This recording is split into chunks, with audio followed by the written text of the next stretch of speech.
Hey everyone, it's your girl Althea. Please welcome Jennifer Woods. And I also want to tell you we have a major spoiler alert. So if you're not ready to listen to these spoilers, please skip the video and then go watch Flowers in the Attic. Dun dun dun dun. Thank you for inviting me to join you for this discussion, Althea. I am really excited to discuss these two movies. I loved the Dollenganger series in high school. I read all of the books. I was disappointed when I first watched the 1987 Flowers in the Attic movie because so many important details were changed. I understand why they took out the relationship between Kathy and Chris. People wouldn't have been able to handle it in the 80s. Even now, lots of people didn't care for that aspect of it. But I feel that most of the people who took issue with Kathy and Chris's relationship in the remake were those who didn't read the books and only knew about the story because of the original adaptation. Let me know, everyone, if I'm wrong about that. Also, the ending of the original adaptation deviated considerably from the source material. And once again, I understand why they did that. They had no plans to make a sequel, clearly, and so they ended with a resolution of sorts and pretty much closed the door on Petals on the Wind becoming a movie back in the 80s. I'm really glad they decided to readapt the first book and then do adaptations of the rest of the books as well. It's what us V.C. Andrews fans have been waiting for years. Some thoughts about the original. The music was creepy in an 80s sort of way, with an angelic choir singing along with a music box melody. I noticed there was one scene where there were the shadows of blinds on the walls. I'm not sure why there were blinds in the attic room, but it gave the darkened room a very 80s feel to it. Louise Fletcher was more how I pictured the grandmother looking, though her cruelty was incredibly campy and ridiculous. She reminded me a little bit of the Trunchbull in Matilda, the way she picked Carrie up by her hair, and also her one-dimensional brand of evil. I preferred Ellen Burstyn's more understated cruelty. She seemed more like a real person who had moments of humanity underneath the meanness. For example, she gives Kathy some flowers for her fake garden at one point, making sure to say fake garden so it was clear that she was still a grumpy old lady. It was a sort of touching moment between the two of them because it showed the grandmother letting her defenses down. And when the kids give the grandmother a picture for Christmas in the remake, the grandmother doesn't say anything outright cruel. You can tell she is stricken by this act of kindness and doesn't know how to respond to it. You can see the conflicting emotion on her face. In the end, she shuts the door on any moment of warmth and compassion between herself and her grandchildren. But you see the humanity in her there too. And she's the one who tells the kids about the attic in the remake, giving them a place to play and be children. In the original, the mother tells them. I thought it sounded kind of funny when the mother hyped it up, like why would any child be excited to play in the attic? It fit because Corinne was supposed to be a little clueless. But when the grandmother told the children, it gave her character the opportunity to show a little bit of kindness. It wasn't much, but she was trying to put herself in their shoes and think about what they could do to entertain themselves. Also, her claustrophobia and weak moment at the end made her seem more human as well. Louise Fletcher's grandmother, on the other hand, was just pure evil and pure camp. Like when she says to Corinne to leave the house if that's what she wants. She makes this big production of it, whereas Ellen Burstyn says merely go, and then chuckles because she knew Corinne was too weak to ever do that. I thought the remake handled that interaction better. I often like campy movies, for example, Friday the 13th and Buffy the Vampire Slayer. I'd much rather watch the movie Buffy than the TV series, and funnily enough, Christy Swanson plays movie Buffy. But it's one thing to make a campy movie when you're dealing with a superhuman monster or vampires, and another to make a movie campy when you're dealing with real-world problems like child abuse and neglect. It doesn't work in the latter. I liked the music box in the original, though the scene where Kathy's father gives it to her was weird.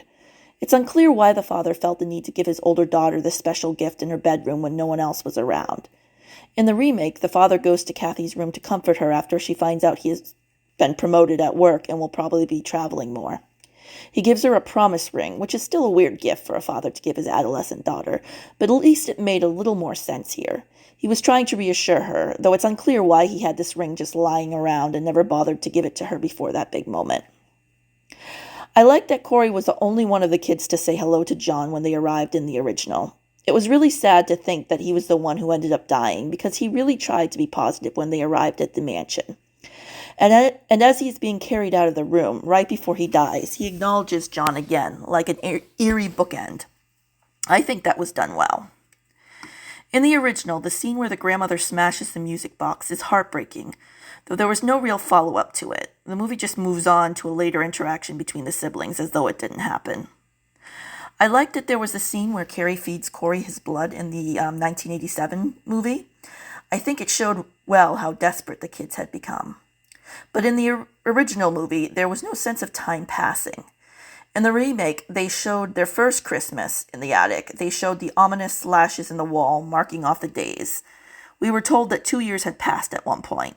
We were shown the ways in which the two oldest were growing up and going through puberty. That was missing from the original adaptation, making the original movie seem more rushed. The original movie took out the brother-sister relationship, but it did show Chris washing Kathy's back in the bathroom.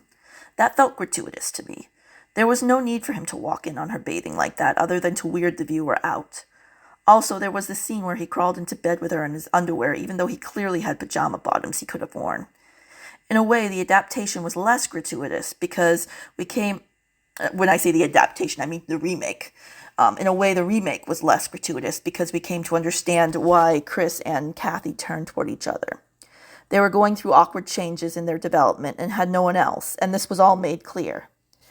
It showed how the children were repeating the sins of their parents. Also, the grandmother put the idea in their heads all the time that they were capable of that. It's no wonder they started to think that they were.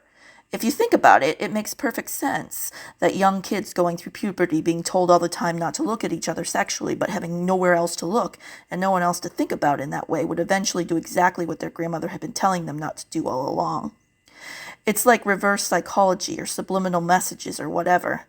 You know what they always say. Tell someone not to think about pink elephants, and what are they going to think about? The grandmother fed these ideas to them and locked them up together, basically treating them like her own personal lab rats. It's sick, and the movie didn't pussyfoot around it. It confronted it head on as opposed to just showing weird behavior here and there for shock value without having to really go there. I love Kristy Swanson, so of course that is a plus for the original adaptation. But she wasn't really suited for this role, and I don't blame her as much as I blame the script. Her character was written in a way that was extremely melodramatic. It is a serious predicament they're in, but sometimes the more dire the circumstances, the better it is to tone down the hysteria and not overdo it. She looked older than Kathy would have been when they first went into the attic, and that's because she was about 16 or 17 instead of 12. Chris looked like a grown man, and that's because the actor was in his mid-20s. He looked a little like a mix of Scott Bakula from Quantum Leap, James Van Der Beek from Dawson's Creek, and David Gallagher from Seventh Heaven. I didn't buy him as a teenager at all. The mother in the original was unbelievably awful in the last part of the movie. For example, when she came in and told the kids that Corey was dead and there would be no funeral because he was already buried. No emotion whatsoever. So cold and matter-of-fact. In the remake, the mother showed some emotion. Chris was the one who asked if there would be a funeral, forcing the mother to admit he was already buried. You could see a little bit of humanity there in Corinne. In the original adaptation, there was none. I didn't care for the ending of the original adaptation. It pretty much slammed the door shut on a sequel, which isn't my main problem with it. I'm fine with the movie being treated as a standalone, but I just felt it was unbelievable. I liked that the kids confronted their mother, and it gave the viewer some sense of justice being served. But having the mother be hung by her wedding dress was just ridiculous and unnecessary. I liked the more understated feeling of the remake's ending, which was more in line with the book's ending. Now for the remake. I love that the remake included the line at the beginning about hope being yellow. That line is from the book. Some of the wording was straight from the book, some was altered, but it was more poetic overall than the monologue at the beginning of the original adaptation. The 1987 movie included lots of the big important scenes from the book, but also left out some important stuff too. The remake included a lot of little details from the book that would have been easy to cut, but they didn't because it made the movie a richer experience for the viewer. For example, when Corinne tells Kathy that she's a lot like her paternal grandmother. That was a very small thing, but it was something that a fan of the book would recognize and appreciate. And it was followed by the line where Corinne makes it clear that her own mother was a real piece of work. Also, in the remake, the grandmother brings up a picnic basket with food in it, just like in the book. In the original adaptation, it's a covered platter. The covered platter looked real fancy, and I found myself thinking, ooh, room service. which I guess kind of undermines the whole point of the story. I liked that the remake fleshed out the family's life before the attic. It gave me a better sense of place, though it felt more like 60s than 50s, which is when the book took place. Maybe that was intentional. Maybe they meant for it to be the 60s. I don't know. For the father's party, there were actually people there at the party other than the family members. We hear what the police officers say to Corinne, and instead of Kathy giving this dramatic scream, we just see a close-up of Kathy's devastated face, and that's more poignant. I liked that the remake didn't rush through the character's grieving process like the original did. We got to see more interactions between Corinne and her children. I wasn't quite sure how old the kids were supposed to be in the remake or in the original. In the remake, Corinne and Chris Sr. had been married for 20 years, I guess, making me wonder if maybe Chris was older than the 14 years that he was in the book when they first went into the attic, but I guess it doesn't really matter. Since I don't remember them saying otherwise, I'm assuming the older kids were 12 and 14 like in the book, since Kathy went through puberty in the movie. I liked Victoria Tennant in the original because she had this sort of classy quality to her, but Heather Graham looked younger and more childish, and that in the end was probably more befitting of Corinne. So I think Heather Graham was probably better cast. I like that we see how flighty Corinne is and how immature. We can see how weak she is and the cracks that start to show in her facade, like cracks in a doll's face. She doesn't unravel all at once. The night she comes into their room looking for Chris, angry because he was out exploring the mansion after the Christmas party instead of coming right back to the attic room, and slaps him upon his return, the children really begin to see her for what she truly is. Even if they'd suspected this before, that really felt like a breaking point. I think the remake did a good job of showing the mother as human, who was nonetheless coming apart at the seams. She couldn't pretend to be a good mother anymore when money was on the line. Her true greedy self came shining through. I want to make a point to say that I really disliked that speech Kathy gave to Chris in the bus in the 1987 version on the way to Foxworth Hall about how if only they'd had a dog, they'd have learned a little bit about death. I think that was in the book, if I'm remembering correctly, but it wasn't something Kathy said out loud, just more something she stated to the reader so that would understand how naive they were. It sounds so petty and ridiculous when said out loud, so I like that they didn't put that in the remake. In the remake, the kids are just fantasizing about what their lives will be like when they're rich, which seems more realistic. And it showed how close Kathy and Chris were in a sweet, innocent sort of way before the attic as they sat together in the bus and talked together. Also, I wanted to point out that Kathy seemed to wear this weird Easter hat as they rode to the mansion on the bus in the original adaptation. I just thought I'd point that out. I thought to myself, wait, is that an Easter hat? My grandmother used to dress me up with my special little Easter hat when I was a kid in the early 90s, so that was the first thing that came to mind.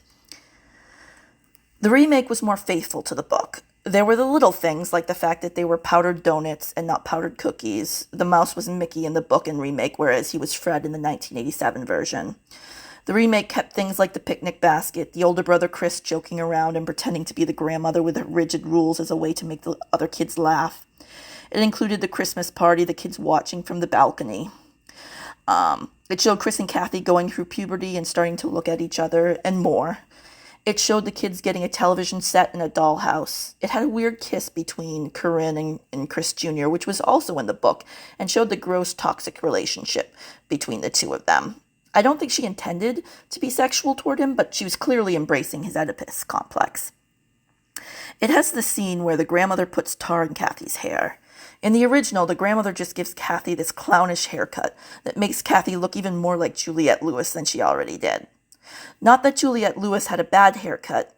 If you're not familiar with Juliette Lewis, she's an actress who was in a few movies in the 90s, and she's been in other stuff.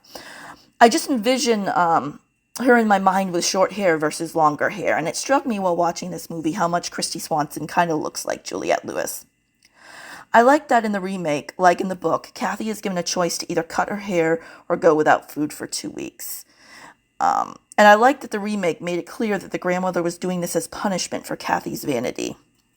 We see Chris and Kathy dancing together in the attic and swimming together on that night when they snuck out. I liked how they ran into a deer during their one escape to the outdoors, and that we later see that the deer shot dead right in front of them as they watched from the window. That seems significant. Also, we see Kathy and Chris sit on the roof like they did in the book, and I love the scene where Chris gets the imprint of his grandmother's key in a bar of soap so that he can make a master key. In the 1987 movie, there was no wooden key made. And Kathy kisses Bart while he sleeps in the remake, just like in the book. And Chris reacts to that, leading to the lovemaking scene, which was an assault in the book. I like that it was not an assault in the remake. Also, the remake comes out and says that Corey was given an extra donut on one occasion, and we can assume that was probably something that happened often, so it was more clear why he died and the others didn't. I like that the grandmother stated in the remake that the mother gave them the donuts, but she warned them not to eat them. She said they weren't healthy, maybe because she didn't want to tell on Corinne, but maybe she kind of wanted them to die. Maybe she was giving them a choice by warning them of the fact that donuts were bad for them so that if they chose to eat the junk food, their deaths would be on their shoulders. It was a manipulative move, if you think about it, and it is befitting of the grandmother's callousness, but it also shows her as maybe possibly having a glimmer of a conscience, though not likely. In the remake, we got to see a little more of the grandfather's personality in one scene in particular where he interacts with Corinne and shows how adoring he is of his only daughter. I like the little barbs here and there and the things the characters said to each other. For example, when the grandmother says to Corinne that maybe she will have a daughter one day that she can pass things on to.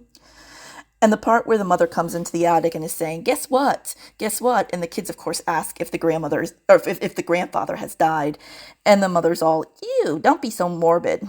That was a great line. It really shows how out of touch Corinne was with reality.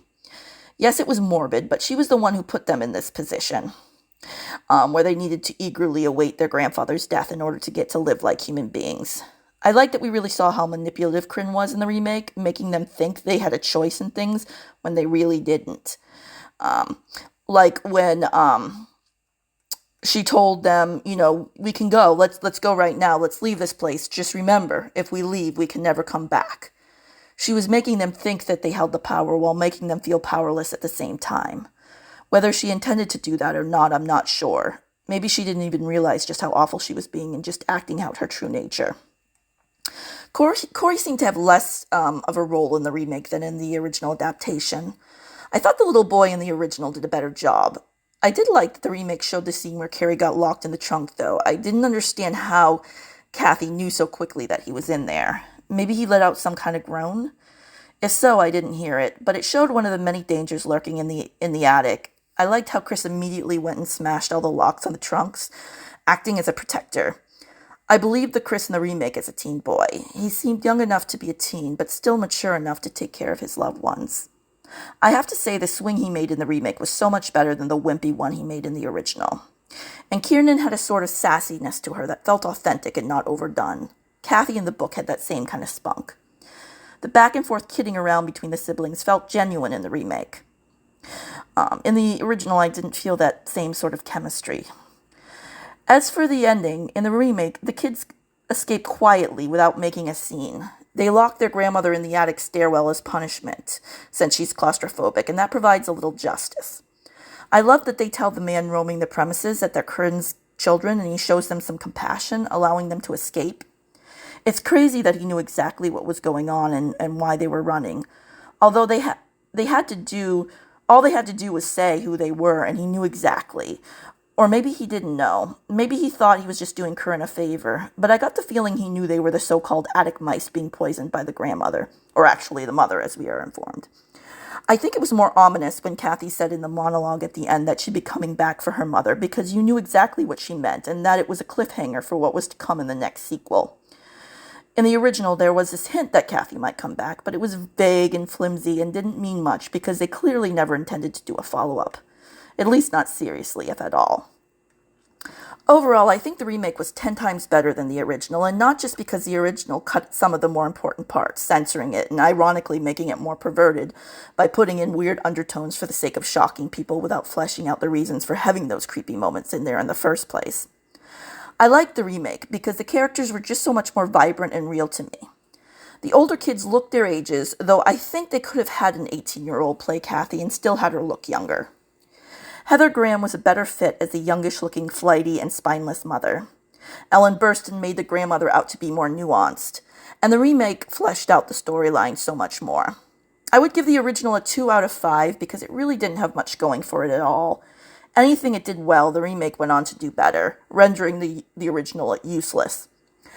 I would give the remake a 4 out of 5.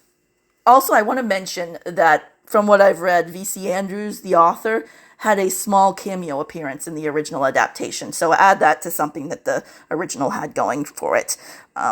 V.C. Andrews died not long after the movie was made. Anyway, thanks again for having me on here with you today, Althea. I can't wait to hear your thoughts. Your recap was actually very, very, very amazing. I love when we link up. Jennifer, like, there's so much I could talk about.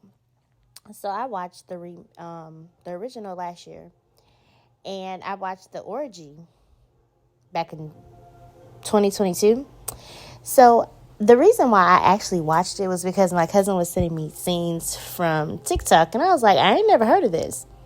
So I did a deep dive, and I was like, okay. I went back to where it all started when they made the remake of everything. And then I watched the original last year. And then I watched the remake this year, today. And comparing and contrast. The grandma from the original was, she was god awful. The remake one, I actually liked the grandma better, but I know she was still really an a-hole, but she wasn't as bad as the first grandma on the original one. The original one, she had really no care. This grandmother on the remake, you could tell that the children hit a soft spot for her, especially when they made her the thing for Christmas, and you could tell that I don't think she ever had anybody really be nice to her. Because if you watch the one they did the remake of the series of what happened, what made the grandma the way she was. If you watched it, and this is going to be a major spoiler, she wasn't bad, but what she went through changed her and changed who she was. And I'm not excusing her behavior, but she was not bad in the beginning from the original, from what she went through and how she became the evil grandmother she was or whatever. And she was hurting her own self. Have you ever heard hurt people hurt other people? That's definitely what the grandma was giving. I like the little boy in the original one, how he was, even though he passed away, because the mom was poisoning them. And it's just sad, like, how do you abandon your children? In the first one, the original one she's seen, where she told them, like, hey, my father is very wealthy, and I did something to hurt him or whatever, and I'm gonna win his trust back, and I just need some time. She said this one and this one too, and I'm just like, you need time, and you really like abandoned your children. It was like, have you ever heard that song? F those kids. It was just basically like she did. And I know these books are not based on true stories. I'm not mistaken. If they are, I'm sorry, I did not know. But this actually, people do this to kids. And I'm just like, why do people how can you lock your child away and go marry somebody else? Because in the original, she marries him and the kids walk in on it. And she was like, I don't have no kids. And the remake, she was married and she went off for a while. And then she came back and said, yeah, I got married to him. And then you lied to the kids because you was like, yeah, I'm just waiting for my father to pass. And just some of the things that she said, even when the girl said, did grandfather die? Don't say that or whatever. Basically, she was like, well, she didn't say don't say that. But it was just like, you really told your kids, we're going to go here to go live a life. And you just got greedy and you forgot about your kids. And it's just like, how do you forget about your kids? How you sleep at night, you forget about your kids? I'll never get over that. She really forgot about her kids and tried to start a new life with somebody else. And I'm just like, wow, it's just heartbreaking to think that your mom is coming to get you. Your brother gets sick and and your mom's trying to basically kill y'all off so she can go live her own life. It's just like, you're no crueler than your family. It's like generation curses are just keep getting passed down, and these kids are just, because in the original, the brother and the sister didn't mess with each other like they did on the remake. And I was like, oh, so is history repeating itself too with the kids? It was a lot. The V.C. Andrews, when she wrote these books, I want to read the books now because the movies doesn't give me enough justice because it's just dark and very twisted. If you have not watched none of these movies, I suggest you hop on Lifetime Movie Club because that's what I'm watching at the moment. And it's just crazy. And I know sometimes if you have the free channels, they do sometimes play them because I've seen them play them a lot. And I've recorded tons and tons of them. But since I had the Lifetime Movie Club, I'm going to be sitting here watching them.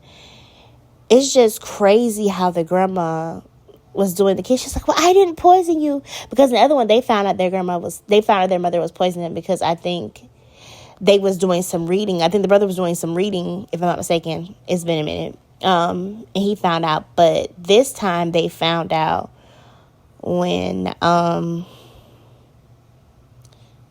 they found the maids over here talking about it. I'm just like, wow. And in the original, John knew who they were. And this one, in the remake, he didn't know who the kids were. And so they was like, we're Corinne's children or whatever. And how do you tell your dad you don't have no children? So you can get your fortune? So I'm just saying, okay, so you wanted the fortune so bad. So you thought if your mom got the fortune, she wouldn't give you the fortune. I'm just like, why does the dad hate the mom so much? Like, it wasn't making no sense. It was a lot, y'all. It was a lot. The movie is really good. The remake is actually better than the original, in my opinion.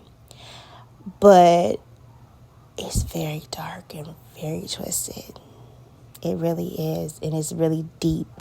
And I would watch it again because it was actually I like the acting, I like the scenes that were played out, but it was just so sad. Like, how can you abandon your children? I'm still stuck on that.